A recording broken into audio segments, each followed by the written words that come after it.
Dans les marchés de Kinshasa, capitale de la RDC, les sacs de charbon de bois aux braises s'entassent dans les dépôts. Ces sacs de braise sont exposés au soleil, prêts à être achetés par des ménagères, des restaurateurs et même les tenanciers des restaurants de fortune, communément appelés Maléwa. Ici au dépôt de la gare, situé dans la commune de Kisenso, au sud de Kinshasa, le commerce de la braise se porte à merveille. La braise est largement utilisée pour la cuisson des aliments. Marie Chana vend les charbons de bois depuis plus de 20 ans. Elle a étalé ses sacs encore fumants sur le sol poussiéreux dans l'attente de clients. Pour elle, la braise est plus qu'un simple produit de commerce.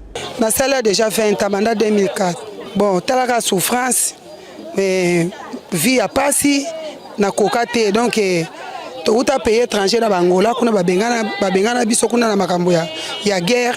Tango na ekotoyo na monika ketika na kota kana makala na teka na zokata muke na zo mayako boko là-bas.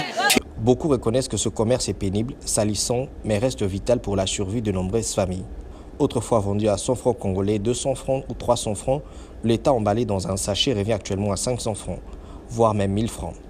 Cette vendeuse de braise redoute l'interdiction de ce commerce qui leur permet de prendre en charge leur ménage.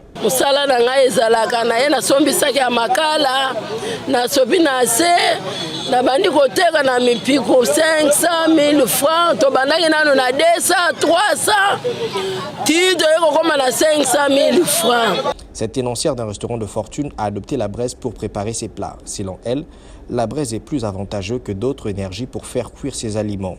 Face à la quantité de repas que l'on prépare ici, le réchaud n'y peut rien.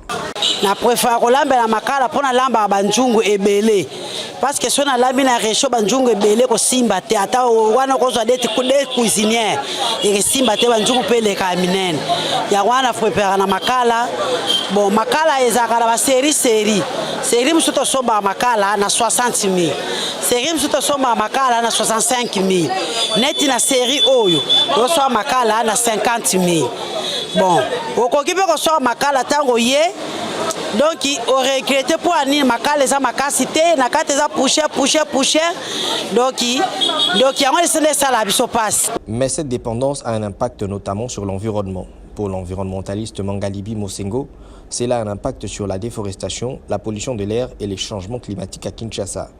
L'absence d'alternatives accessibles et économiques pousse encore la population à dépendre de cette énergie traditionnelle. Aujourd'hui, nous sommes parmi les seuls pays au monde qui a autant de rivières. Il y a possibilité de développer la construction de barrages, ce qui évitera. Le cas de Kinshasa, on est non loin, on a des barrages, il y a Linga et puis il y a le barrage de Zongo. Aujourd'hui, si on arrivait à mener une bonne politique, parce que tout le monde sait qui dit le grand Inga, qu'on va commencer les travaux bientôt, ça peut amener le courant même en dehors du Congo. Il faut juste une bonne gouvernance, ce qui permettra à ce qu'on peut réduire en proposant l'alternative sur les producteurs de la braise. Face à cette réalité, peu de solutions alternatives sont réellement accessibles à la population. L'électricité, bien que plus propre, reste instable et parfois inaccessible à certains ménages. Tant que cela restera un luxe pour de nombreux Kinois, le charbon de bois continuera de dicter sa loi pour la cuisson. Mais ce qui est sûr, son utilisation massive a un impact négatif sur la protection de forêts en RDC. Il devient urgent de trouver l'équilibre entre besoins énergétiques et protection de l'environnement.